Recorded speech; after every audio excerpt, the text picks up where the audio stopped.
Alright, I want you to take this and I want you to just blow out all the dust, okay? Okay.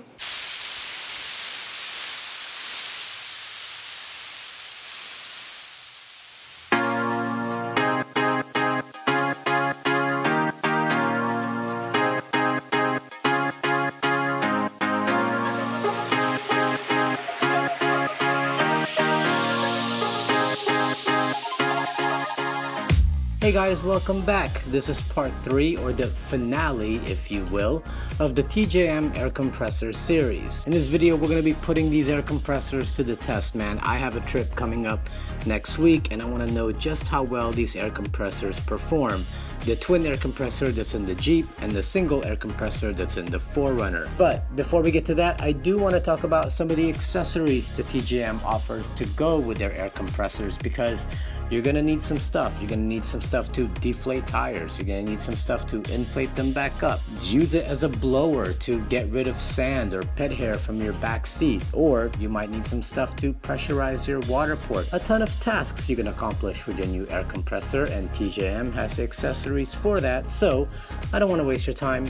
Let's just jump right into it. First up, the tire pressure gauge. This will allow you to check the pressure of your tires. Very simple design as well. This is just a simple analog tire gauge.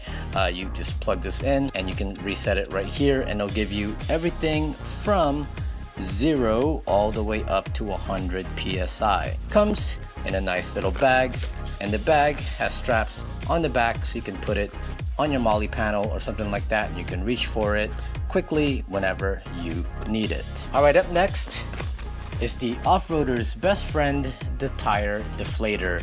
This is an essential piece of gear if you're going off-road, because you want to deflate your tires. When you deflate your tires, you have more contact to the rough ground that you're on, gives you a lot more traction.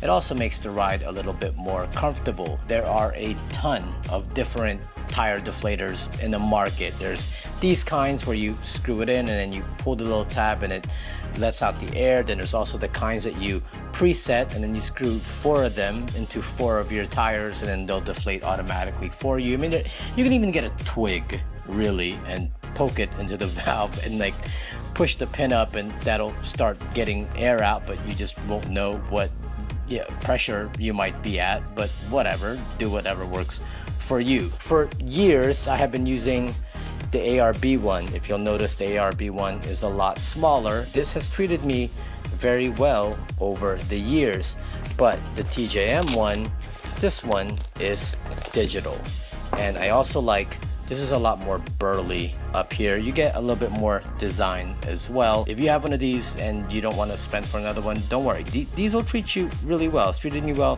for years. Oh, there's some stuff in here. Oh, look at this. They give you some valves to replace also. So in the event that you might break one, they give you some extras so that you can fix it. Now this is essential. If you don't already have some sort of hose kit, TJM offers a really good one. This one is a TJM Pro Series Airline Kit, and it comes with a ton of accessories. This kit is what will allow you to basically fill your tires up, along with everything else that you might need to fill up. In here, you're gonna get your hose. You got hose guards at the end. This just basically protects this from getting all kinked up and bent and broken. And then on one side, you have a quick connect chuck right there. This goes basically to any of the accessories that you might have. And then this is the part that goes into your air compressor. You just plug that right in. When you get this kit, make sure it says US style if you're buying it here in the United States. If you watch the past videos that I've done, when I got the remote air kit, for some reason or the other, TJM USA got a batch from Australia that were Nitto fittings. So the chuck that came with the remote air kit did not fit this. They're rectifying that situation now. They're making sure that if you buy the air remote kit from them, you're gonna get it with the US style chuck on it. But when I got it, it was the Nitto style, so I couldn't use it. Watch the previous video and you'll know what I'm talking about.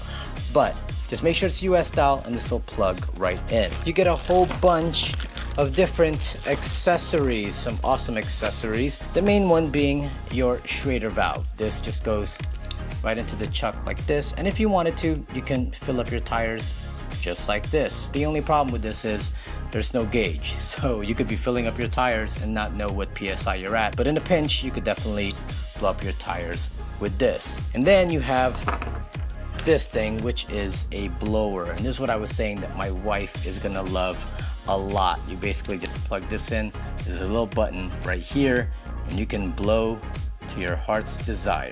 I really just said that, didn't I? Having compressed air to be able to get rid of all the dirt and grime inside those nooks and crannies, or if you want to blow pet hair out of your vehicle or sand. But the tips on this is where you can make some changes. You have a rubber tip inflation needle. This will be good for beach balls or anything like that that has like that big opening. You can kind of just jam this in there. And then you also have the needle type of inflation tips. You have a large one like this, and then you have a small one like this, and then you'll be able to inflate whatever it is that you need just based off of this little guy here. And I also like that they took the time to put in a couple of details. Like, I've seen these things before, I've seen like some at Home Depot, but they took the little effort to put like TJM branding on there. They even put little keychain, so if you wanted to, you can roll around with this as your keychain and have this be ready to go whenever you need it. And it all comes in this really cool like kind of bag. This is a pretty large bag for just like one hose and this stuff, but I guess having this extra room, if you have other stuff that you need to pack in here that you use for air inflation, you definitely have the room for that. You also have some little pockets up here, and that's basically where I'm putting this stuff. And plus I have one more piece of gear that will definitely fit in here and make things easier. And I guess if you wanted to, you could stuff all this in there and have all your air inflation in one place. Now, to go with your Airline Hose Kit, the TJM Tire Inflation Kit. This is what you use to inflate your tires. So here's the thing, right? Like, and I brought this up to them at Expo too because I noticed it there. You see how big this package is? TJM tends to go kind of overboard with their packaging, and if you open this thing up, that's it. Like, a lot of room for just this. It looks awesome. It's all kind of packaged nicely in here, but I'm actually gonna take all this stuff out and put it in with my Airline Hose Kit. That way everything's in one place, and I'm not opening up a whole bunch of cases just to inflate my tires. What you get in this kit, you get a pressure gauge. We have one already that came in that little pouch, but I'm gonna keep one as a spare in my Airline Hose Kit just in case that other one happens to fail. And then you have your inflator, and it's a digital inflator. Looks really nice, has really cool design on it. Turn it on and you have a nice bright orange display. Pump up your tires and you'll be able to see exactly what pressure you're at. There's also some functions on here, and you can go change between KPA, bars. I'm gonna keep it at PSI because that's what we use here. You also get two fittings that you have to put at the end of this. You have a Nitto style and then the US style. The Nitto style is not one that we're using, but we are gonna use the US style, and that just screws right into there. Before you put it together though, I would suggest putting some plumber's tape just to kind of make sure you get this thing all nice and sealed up and you're not gonna have any kind of air leaks. Make sure it's tight, and then this just plugs into your Airline Hose Kit, and then you can plug up your tires. And finally, to round out TJM's lineup of air accessories, the one kit that I absolutely hate pulling out and having to use, but it's unfortunately a necessary evil, the tire repair kit.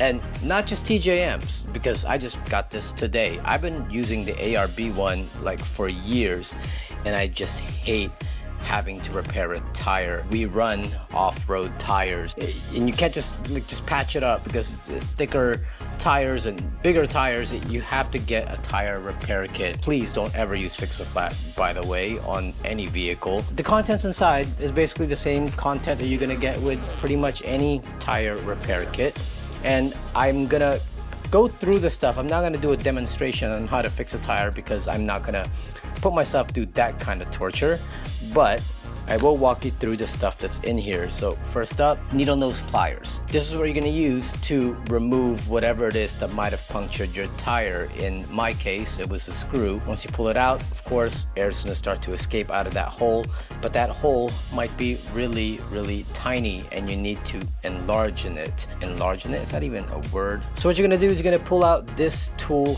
here. You're gonna basically take this and you're gonna jam it in there. First off, use some tire lubricant. You just kind of put some lubricant on this thing, jam it into that hole and make that hole bigger. You're just gonna turn and turn and turn and basically gouge out a bigger hole using this thing. Once that's done, then you're gonna take one of these. These are your plugs. You're just gonna take a strip like this, and you're gonna feed it through the eyelet of this tool here. So you're gonna feed it through the eyelet right there. Get some lubricant on that as well. Okay, so you have this thing kind of in there like that. So you're gonna jam this into the tire like this, and then as you pull it out, you're gonna only pull it out like halfway, and that's gonna stuff this thing in your tire. Then you're gonna take your little razor blade that they give you right here, and you basically cut off the excess, and that should seal up that tire. I will say, do not ever do that on the sidewall. Matter of fact, a lot of tire repair shops won't even fix your tire if it's on the sidewall. They're gonna make you replace the whole tire. But if it's basically in the contact area of your tire, like on the treads, then you can absolutely do that. But what makes this a pain is because trying to get this thing and this thing just in there and then pulling it out, I mean, it takes a lot of strength. I would push and push, and I don't know if I'm just not that strong, but it just wasn't doing it for me, and I was having such a hard time with it. I eventually got it to work, but yeah, I don't like fixing tires at all. You also get some spare valves right here with a tool in it, so that's good. And that is basically the kit. I think this fell out. I think, did this go in there? It does go in there. Oh, look at that. That's even nicer. Okay. All right, let's move on to the meat of this video and test these bad boys out. So we're gonna test out both air compressors, but to keep this thing fair, I'm gonna deflate the exact same tire. These are P285/70 R17s. I'm gonna deflate it down to about 17 PSI, and I choose 17 because there are times, depending on the terrain, that I'll go all the way down to 15, but no less than that. Or sometimes I go down to 20 if it's not gonna be too rough. So I figured 17 will be right down the middle of both of those numbers. So first up, I want to test to see how fast their tire deflator will get it down from 35 PSI all the way to 17 PSI.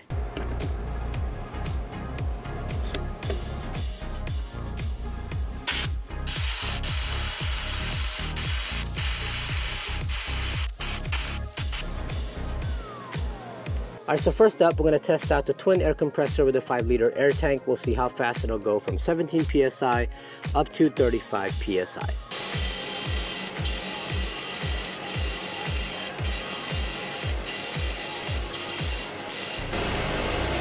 And then finally, we're going to test out the single air compressor with a 2.5-liter air tank. I'm going to bring the 4Runner over, and then we're going to test out how fast it'll go from 17 PSI up to 35.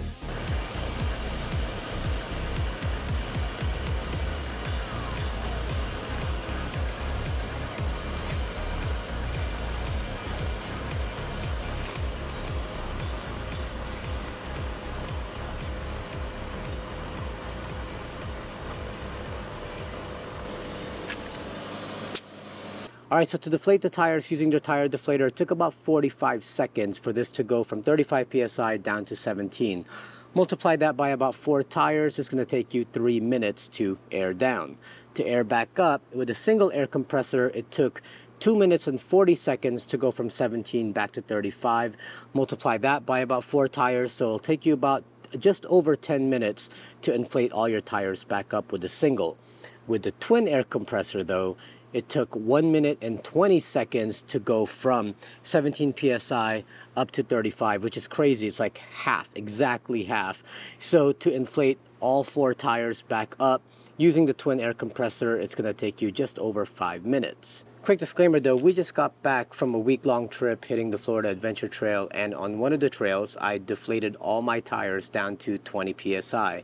Next morning at camp I tried to reinflate them back up to 35, and when I got to about the second tire, the twin air compressor would get so hot that it would basically trip the 100 amp circuit breaker that I had next to the battery, which actually didn't look really good considering that I was airing up next to someone who had a twin ARB air compressor. But rest assured, that's not on TJM, that's all on me. If you watch the install for this twin air compressor, then you'll know that I had a couple of issues trying to get this thing installed. I mean, it was the first time I've installed an air compressor before, and I was running into some challenges. And the way I had it installed was I went straight to my power distribution block, which also runs my fridge and runs my radios and things like that. And I did the calculations, and it wasn't exceeding 100 amps. So that's the circuit breaker that I put near the battery. But I don't think it's the amperage. I think it was the fact that the wires going from the battery to this power distribution block, which is a 6-gauge wire, just isn't thick enough to be able to run those things, and so the wires would get hot and trip the circuit breaker.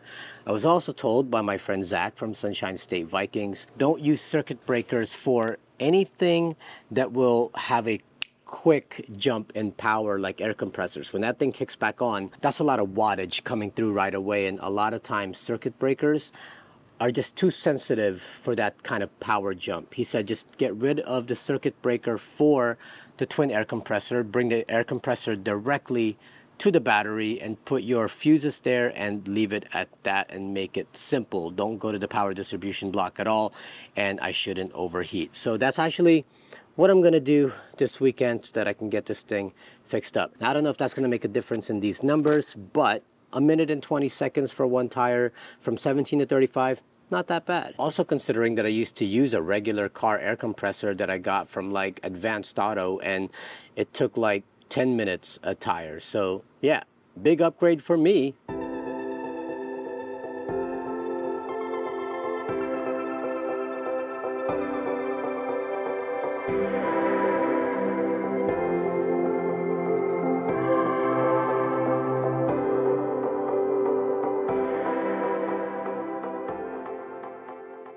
So which air compressor is right for you, the single or the twin, and do you need an air tank, and if so, which size? Cost-wise, depending on your budget, the single air compressor from TJM runs about $339, where the twin air compressor runs about $629. When it comes to the air tanks, the 2.5 liter air tank, the smaller one, that's about $169, and the 5 liter air tank is about $239. Honestly though, I'm still trying to figure out whether or not having the larger air tank is going to be more beneficial. Okay, so 5 liter air tanks are going to have a much larger volume of air, and that air tank is being filled by the air compressor. But the thing is, as soon as the pressure drops below 150 psi, that air compressor is going to kick back on anyway to give you constant stream of air. So if the air compressor is giving you a constant stream of air, then does it really matter what size your air tank is? Now, if you were to turn the air compressor off though, then yeah, your 5 liter air tank is holding a lot more air in it for you to continue using it longer. But then with the compressor off, then the pressure will slowly start to drop after a while. Then you'll have to kick the compressor back on anyway. What I might do though is switch out the air tanks. I might pair the smaller 2.5 liter air tank with the twin air compressor, and then pair the larger 5 liter air tank with a single air compressor. My reasoning being that the twin air compressor is pretty damn powerful. So does it really matter what size air tank it's going to? It's going to continuously give me that really strong, powerful air. Meanwhile, I can wait for the single air compressor to fill up that 5 liter air tank so I have much more volume of air and continue using that. And it's less taxing on the single air compressor that isn't as powerful as the twin. Sounds good in theory. I'm probably wrong, but one day I'm going to test that and see if that's actually a better setup. Speaking of setup, the single air compressor is by far way easier to install than the twin. The single, it's almost pretty much plug and play, whereas the twin, it's more involved. Like you have to create some harnesses and things like that, so it Really depends on you, on your comfort level when it comes to electrical, and also how much time you have to install an air compressor. Don't forget mounting too. That twin air compressor is way larger than the single air compressor. If you're going to mount it under the seat, no problem. Inside a drawer system like I have, no problem. But if space is limited, then that twin air compressor, you're gonna have a harder time finding a spot for that. This would actually be the perfect time for me to get on my soapbox and say, don't mount your air compressors underneath the hood. Like, I don't even know where that came from, and I know there's a lot of companies out there selling brackets for that, but I personally would never mount an air compressor underneath my hood. I mean, you're talking dust and dirt and grime gets underneath there. We go through water crossings, and on top of that, the engine bay gets really hot, and the air compressor is already hot as it is. I don't want to heat it up even more. So I wouldn't do that. I would mount it somewhere inside the vehicle, underneath the seat or somewhere. I wouldn't put it inside the engine bay, and I don't think you should either. Now I know it's not really looking good for the twin air compressor right now, but keep this in mind. The twin air compressor is going to be more powerful, and it's going to be faster, like 2 times faster than the single air compressor. I'm going to be on the side of the road airing my tires back up. I don't want to wait 10 minutes to air up all 4 tires. I would rather use the twin air compressor and get it done half the time. Plus, with the twin air compressor, you're going to get a lot more ports, especially if you're using this for air lockers. I don't know. All that I think is worth its weight in gold. I said gold, and the air compressors are gold. Yeah, that was pretty clever. End of the day, it's up to you and what you're using these air compressors for. The twin air compressor in the Jeep is perfect because that's the vehicle that we take trailing and crawling and going through some really crazy obstacles. It has a lift, bigger tires. So we air down and air up on the Jeep a ton. Whereas the 4Runner, my wife's 4Runner, we use that more for camping and touring and not really going crazy off-road. However, having an air compressor installed in there is still really beneficial. My wife can use it to fill up her tires when it gets flat. She can use the blower to kind of get rid of all the dog hair and my son's mess that he leaves in the back seat. Also, we use it to fill up an air mattress. This one doesn't have a rooftop tent, and we use a Gazelle, and when we camp like that, we bring an air mattress with us, and having an air compressor will help fill that up, along with any inflatables my son might want to bring when we hit the springs or the beach. So again, it's really going to be dependent on you and what you plan to use your air compressor for.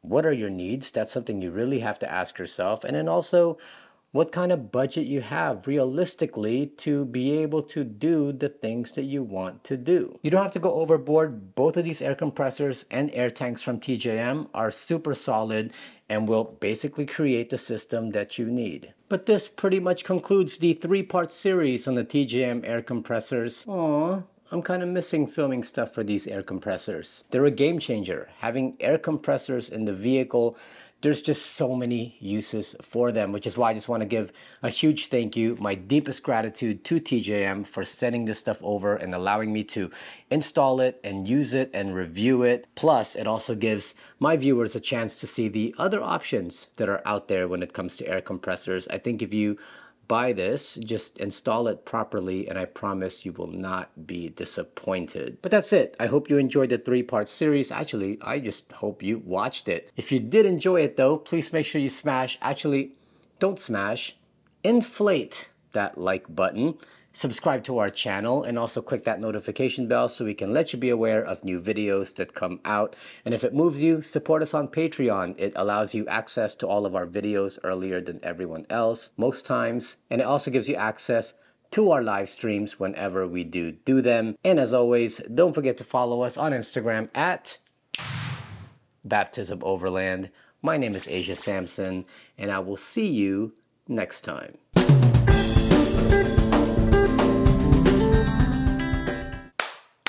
All right, that's it. That was the last shot of this 3-part series. Good job, everybody. Congratulations on finishing this project. There's nobody here. I'm talking to myself.